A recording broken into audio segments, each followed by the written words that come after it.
शापित राजमहल के दूसरे भाग में आप सभी का स्वागत है। शापित राजमहल के पहले भाग में आपने देखा था कि कैसे विद्याधर नाम का एक राजा अपना खजाना छुपाने के लिए एक बूढ़ा आदमी का सहारा लेता है और जमीन के अंदर एक ऐसा कमरा बनवाता है जिसके बारे में किसी को पता नहीं होता। उसके बाद विद्याधर अपना सारा खजाना उसी कमरे के अंदर छुपा देता है और उसी दरवाजे के सामने दो छोटे बच्चों की बलि दे देता है जिससे वो दोनों छोटे बच्चों की आत्माएं उस खजाने की रक्षा कर सके। आखिर में विद्याधर का सहायता जो बूढ़ा आदमी कर रहा होता है, विद्याधर उसी बूढ़े आदमी को भी मार देता है।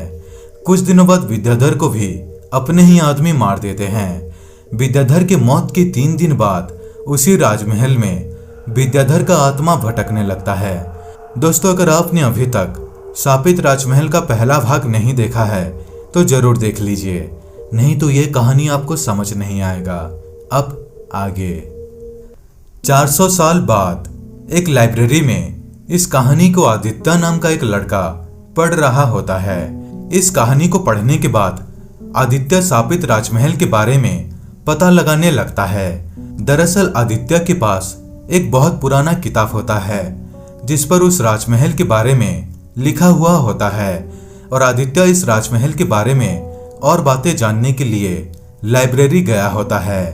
और आदित्य के पास जो किताब होता है वो किताब और कोई नहीं बल्कि उस राजमहल का सेनापति उस किताब को लिखा होता है जो कि आदित्य का पूर्वज होता है। और उस किताब के सबसे आखिरी पन्ने में लिखा होता है, इस खजाने के दरवाजे को बस एक ही व्यक्ति खोल सकता है जो पूर्णिमा की रात के 12 बजे जन्मा हो। उसके बाद आदित्य इस कहानी के बारे में अपने दोस्तों को बताने लगता है, लेकिन आदित्य के सारे दोस्त इस बात को झूठ बताने लगते हैं जिससे आदित्य बहुत गुस्सा हो जाता है और वहां से चला जाता है। उसके बाद आदित्य 400 साल पुरानी किताबों को ढूंढने लगता है, लेकिन आदित्य को बस 2 ही किताब ऐसे मिलते हैं जिस पर 400 साल पुरानी कहानियों के बारे में लिखा होता है। और आखिर में आदित्य को उस राजमहल के बारे में पता चल जाता है। दरअसल वो राजमहल एक बड़े से पहाड़ के पास खंडर पड़ा होता है। उसके बाद आदित्य अपने 3 दोस्तों को अपने साथ लेकर उस पहाड़ी इलाकों में जाता है। चारों दोस्तों को वहां पहुंचते पहुंचते बहुत रात हो जाता है। वहां पहुंचने के बाद चारों दोस्त उस खंडर राजमहल में रुकने का फैसला करते हैं और उस राजमहल के अंदर जाने लगते हैं। उसके बाद चारों दोस्त उस खुफिया कमरे को ढूंढने लगते हैं जहां पर खजाना होता है। और आखिर में वो सीक्रेट कमरा चारों दोस्तों को विद्याधर के कमरे के नीचे मिलता है। वहां जाने के बाद चारों दोस्त देखते हैं कि उस कमरे के दरवाजे के सामने बहुत सारे मृत शरीर नीचे पड़कर सड़ रहे होते हैं, यानी कि चारों दोस्तों से पहले वहां पर बहुत से आदमी आ चुके थे। ये नजारा देखकर आदित्य के 3 दोस्त बहुत डर जाते हैं। उसके बाद आदित्य कहने लगता है, अगर खजाना चाहिए तो डर को पीछे छोड़ना होगा।